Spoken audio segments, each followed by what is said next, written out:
दोस्तों, कैसे हैं सभी लोग। दोस्तों कैसी चल रही है सभी की DSSS special education PRT TC की तैयारी। दोस्तों देखिए दोस्तों, जैसे कि हम आपके लिए मल्टीपल क्वेश्चन कराते हैं, ठीक है, जिसमें क्या है हम स्पेशल एजुकेशन सेक्शन बी को कवर कर रहे हैं। ठीक दोस्तों, उसमें हम क्या है चाइल्ड साइकोलॉजी, एजुकेशन साइकोलॉजी और हमारा डिसेबिलिटी से रिलेटेड जितने भी हमारे टॉपिक्स हो गए उन सभी को कवर अप कर रहे हैं, वो भी मिक्स क्वेश्चन हो गए द्वारा। ठीक है, तो दोस्तों क्वेश्चन सीरीज चली रही है। अब तक हम 480 प्रश्नों पर बात कर चुके हैं। अगर जिन्होंने ये नहीं पिछले के प्रश्न अगर मैं बात करूं, पिछली जो क्वेश्चन सीरीज नहीं देखी है तो प्लेलिस्ट में जाकर आप देख सकते हैं, जाके आपको मिल जाएगा। 1 से लेकर 480 तक जितने भी प्रश्न हैं आपको सभी प्रश्न व्याख्यात्मक रूप से मिल जाएंगे उत्तरों के साथ में। ठीक, तो दोस्तों आज भी हम कुछ 20 प्रश्नों पर बात करने वाले हैं, जिसमें हमारा क्वेश्चन सीरीज रहेगा 481 से लेकर 500 तक, यानी कि 481 से लेकर 500 तक प्रश्नों पर बात करेंगे। तो आज भी हम हमेशा की तरह 20 प्रश्नों पर बात करने वाले हैं।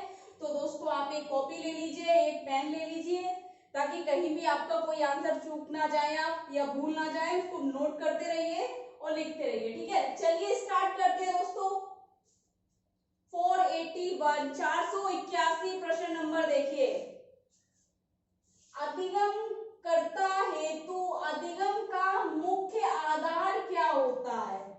अधिगम कर्ता क्या है दोस्तों? लर्नर, हम स्टूडेंट बोल सकते हैं। ठीक है, अधिगम कर्ता हेतु यानी कि किसी भी व्यक्ति को सीखने के लिए उसका मुख्य आधार क्या होगा? अधिगम का सीखने का मुख्य आधार क्या है, यानी कि अधिगम का मुख्य आधार क्या होगा? यदि कोई व्यक्ति किसी भी कार्य को सीख रहा है, मान लीजिए कोई भी लर्नर सीख रहा है, अधिगम कर्ता जो है सीख रहा है, तो दोस्तों क्या कर रहा है? अधिगम कर्ता हेतु अधिगम का मुख्य आधार क्या होगा, यानी कि सीखने के लिए वह व्यक्ति किसी कार्य को कर रहा है, उसका बेस क्या होगा? तो दोस्तों जब हम किसी कार्य को करते हैं, करते रहते हैं, सीखते रहते हैं, कहीं ना कहीं उस कार्य में मैच्योर हो जाते हैं। ठीक है, मैच्योरिटी आ जाती है। तो दोस्तों अधिगम करता हेतु अधिगम का मुख्य आधार परिपक्वता होगा। परिपक्वता नोट कर लीजिए आप इसको। ठीक है, परिपक्वता, मैच्योरिटी, इमेच्योरिटी। ठीक, नेक्स्ट देखिए 482 482 प्रश्न नंबर देखिए दोस्तों। निचली कक्षाओं में शिक्षण की खेल पद्धति क्यों आवश्यक है? निचली कक्षाओं का हम बोल सकते हैं हमारी प्राइमरी कक्षा या निचली कक्षा की जगह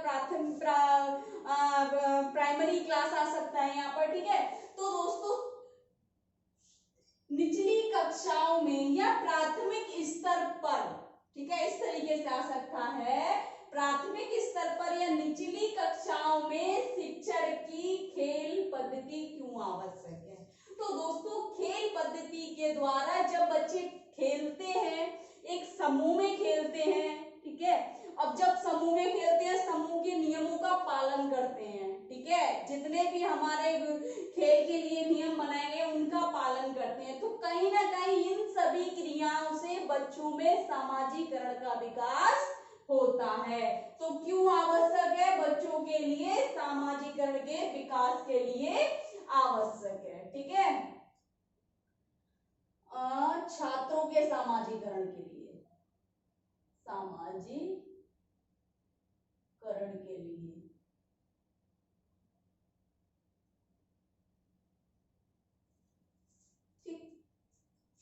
नेक्स्ट देखिए 483 483 प्रश्न नंबर देखिए। किसी बच्चे के विकास की प्रक्रिया कब आरंभ होती है, यानी कि किसी बच्चे में विकास कब शुरू हो जाता है? दोस्तों विकास बच्चे में मां के गर्भ से शुरू हो जाता है, जिसे गर्भावस्था बोलते हैं। तो बच्चे में विकास मां के गर्भ से ही प्रारंभ हो जाता है। ठीक है, ना शैशव अवस्था ना शिशु अवस्था कुछ लगा के मत आना, उसमें ऑप्शन होगा मां के गर्भ से, गर्भावस्था, ठीक है, ये सारी चीजें, और जन्म से पूर्व भी हो सकता है, ठीक है, प्रसव पूर्व भी हो सकता है। तो दोस्तों आप ये शब्द याद रखना कि ऑप्शन में कुछ भी आ सकता है, क्योंकि प्रत्येक व्यक्ति का, प्रत्येक बच्चे का जो विकास प्रारंभ होता है मां के गर्भ से ही प्रारंभ हो जाता है, माँ के गर्भ में ही, गर्भ से प्रारंभ हो जाता है। ठीक, नोट कीजिए। नेक्स्ट देखिए दोस्तों 484 484 प्रश्न नंबर देखिए, मानव विकास एक निरंतर चलने वाली प्रक्रिया है, ये कथन किस सिद्धांत से संबंधित है?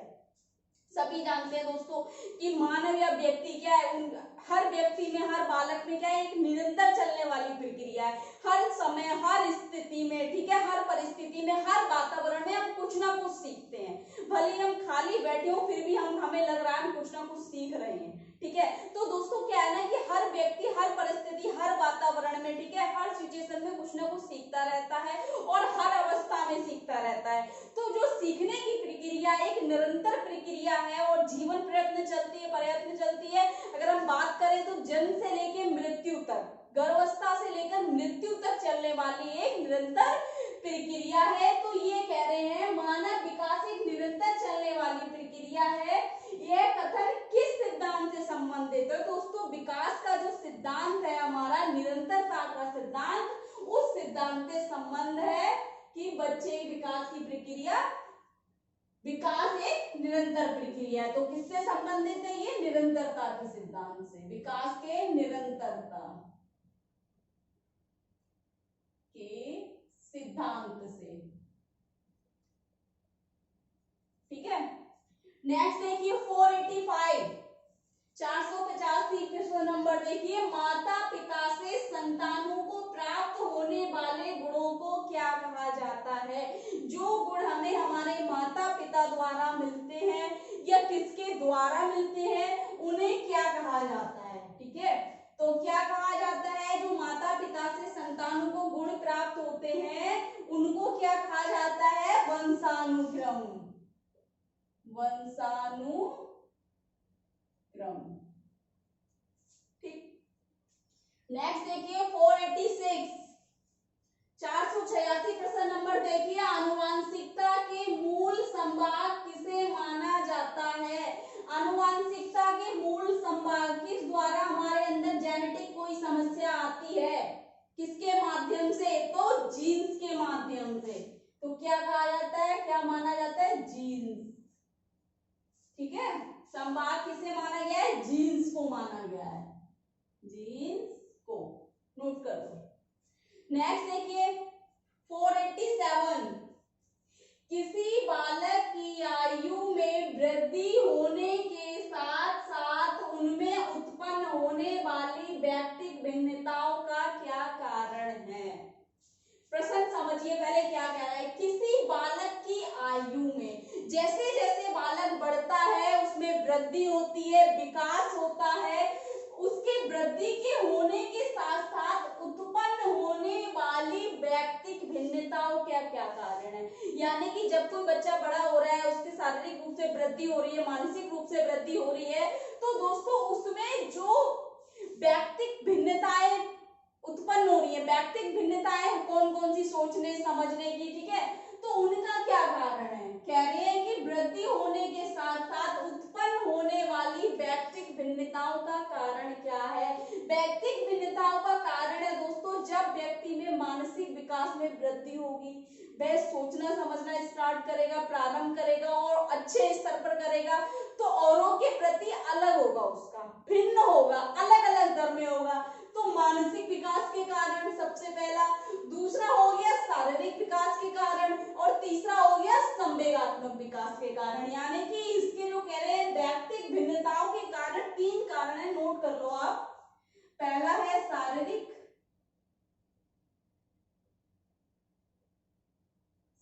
विकास, मानसिक विकास और संवेगात्मक विकास। ये कारण है व्यक्ति में व्यक्तिगत भिन्नता के।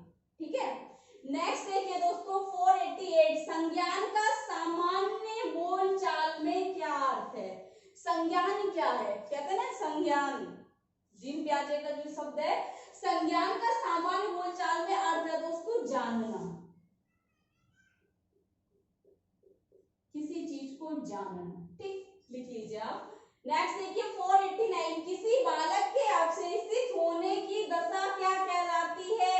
तो वह यहाँ पर अवशेषित होने की दशा भी हो सकती है या यहाँ पर हो सकती है किसी बालक की उत्तेजित अवस्था क्या कहलाती है? किसी बालक के द्वारा उसके भावनाओं की उत्तेजित अवस्था क्या कहलाती है? तो कहलाती है दोस्तों संवेग। ठीक है, 490 क्वेश्चन नंबर देखिए दोस्तों, विकासात्मक संवेग के सिद्धांत का प्रतिपादन किसके द्वारा किया गया है? विकासात्मक संवेग का जो सिद्धांत दिया है उस सिद्धांत का प्रतिपादन किसके द्वारा किया गया है? मोस्ट इंपोर्टेंट क्वेश्चन है दोस्तों, बहुत मुश्किल से मिला है, आप इसको नोट कर लीजिए, ब्रेजेज। ठीक है, नेक्स्ट देखिए 491, संवेग के संबंध में मूल प्रवृत्तियों की कितनी संख्या है? मतलब व्यक्ति की जो मूल प्रवृत्तियां हैं, जो जन्मजात होती हैं मूल प्रवृत्तियां, उन प्रवृत्तियों की कितनी संख्या है? तो मैकडूगल के अनुसार अगर इसमें अगर मूल प्रवृत्तियां पूछी हैं तो वैसे तो दोस्तों 14 है, और ये 14 किसने दी है? मैकडूगल ने दी है। ठीक है, नेक्स्ट देखिए 492, किस आयु वर्ग के शिशु के संवेगों पर वातावरण का प्रभाव पड़ना शुरू हो जाता है?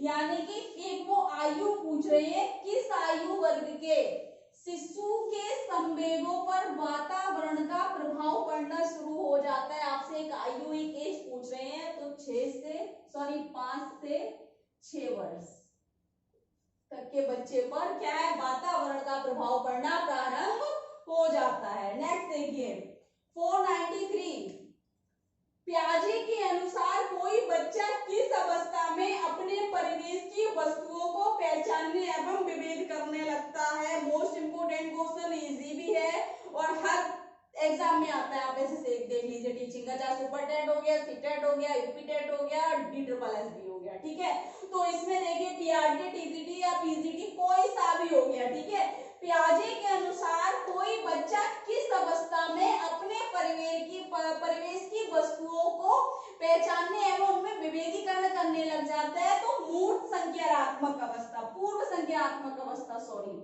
पूर्व संक्रियात्मक अवस्था, पूर्व संक्रियात्मक अवस्था। ठीक, नेक्स्ट 494, पियाजे ने किसी बच्चे के विचारों को नए विचारों के समावेश हो जाने को क्या कहा है? यानी कि पियाजे के अनुसार किसी बच्चे के विचारों में नए विचारों का समावेश होने को क्या कहा है? तो सात्विकरण, सात्विकरण, नोट कर लो इस शब्द को। स्कीमा, सात्विकरण, संज्ञान, ये शब्द अगर पूछे जाए किससे संबंधित है, आंखें बंद करके जीन पियाजे लगा देना। 495, बालकों के नैतिक विकास को समझने के लिए शिक्षक के रूप में कौन सी विधि अपनानी चाहिए? यदि आप एक टीचर है, एक शिक्षक है, आपको बालक के नैतिक विकास को समझना है, तो आप क्या करेंगे कि आपको अपने जो छात्र है या बालक है उसके नैतिक विकास को समझ सके, तो कौन सी विधि अपनानी चाहिए? तो वह विधि है दोस्तों साक्षात्कार, साक्षात्कार विधि। ठीक, नेक्स्ट देखिए 496, मॉन्टेसरी प्रणाली का विकास किस प्रकार के बालकों के लिए किया गया था? यानी कि मॉन्टेसरी प्रणाली का विकास जो है कौन से बालकों के लिए प्रयोग किया गया था या किन बालकों के लिए खोला गया था? तो दोस्तों ये प्रणाली, मॉन्टेसरी प्रणाली जो है हमारे विशेष आवश्यकता वाले बच्चों के लिए, विशेष आवश्यकता वाले बच्चों के लिए, बच्चों बच्चों के लिए। अब आपको ऑप्शन ये भी मिल सकता है, अगर विशेष आवश्यकता वाले बच्चे ना हो तो यहाँ पर आपको पिछड़े बच्चे भी मिलेंगे, ठीक है। तो पिछड़े बच्चे में भी हमारे दो प्रकार के बच्चे आते हैं, ठीक है। तो दोस्तों उसमें भी क्या है, एक तो आते हैं हमारे जो निम्न बुद्धि वाला और दूसरा बौद्धिक असक्षम और पिछड़े बालक। पिछड़े बालक जो होते हैं जो समान आयु के बालकों के अनुसार उनमें मानसिक या शैक्षिक उपलब्धियां कम होती हैं, ठीक है। तो दोस्तों विशिष्ट यहाँ पर आपको पिछड़े बालक का भी ऑप्शन मिल सकता है, विशेष आवश्यकता वाले बच्चों का मिल सकता है। अगर दोनों मिलते हैं तब आप विशेष आवश्यकता वाला लगाएंगे, अगर पिछड़े बालकों के लिए और विशेष आवश्यकता वाले बालकों की दोनों में से एक है या ये नहीं है पिछड़े बालकों के लिए, तो आप वो लगा देंगे, ठीक है।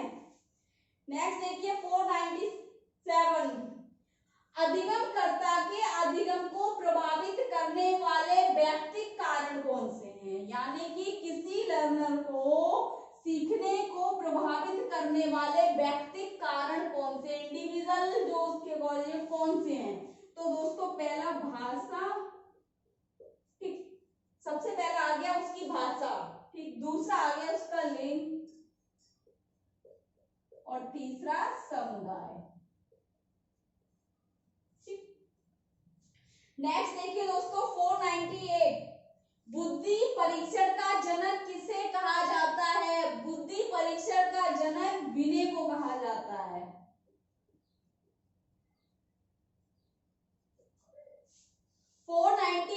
सीखने में धीमी गति व्यवहार संबंधी समस्याओं की अभिव्यक्ति किन बालकों की विशेषताएं हैं।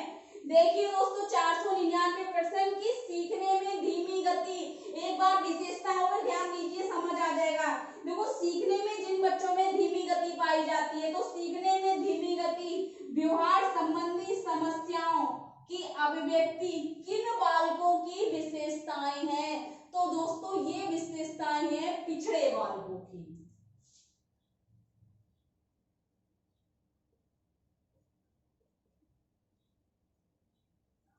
ठीक है, पिछड़े बालकों की। क्वेश्चन नंबर 500 देखिए, विकास का सिर पदामुखी दिशा का सिद्धांत क्या व्याख्या करता है। तो दोस्तों पहले तो इस शब्द का अर्थ है आपका सिर से पैर की ओर, सिर से पैर की ओर, ठीक है। अब ये व्याख्या करता है, सिर पदामुखी दिशा का सिद्धांत कहता है कि बालक का विकास जो है सिर से पैर की ओर होता है और एक दिशा में होता है, ठीक है। एक दिशा में होते हुए सिर से पैर की ओर बच्चे का विकास होता है, ठीक है। तो सिर से पैर की ओर, ठीक। तो दोस्तों आज भी हमारे 20 प्रश्न क्या है हल हो चुके हैं बहुत ही अच्छी तरीके से विद एक्सप्लेनेशन। अगर इसमें आपको कोई डाउट लग रहा है, कुछ गलत लग रहा है या कुछ पूछना है, ठीक है, कुछ सजेस्ट करना है, तो कमेंट बॉक्स में जाके कमेंट करें दोस्तों। ज्यादा से ज्यादा वीडियो लाइक करें, चैनल को सब्सक्राइब करें, बेल आइकन को प्रेस करें, औरों को शेयर कर दें दोस्तों। अगर आपने चैनल को सब्सक्राइब नहीं किया है तो कर लीजिए दोस्तों और वीडियो को लाइक कर दीजिए।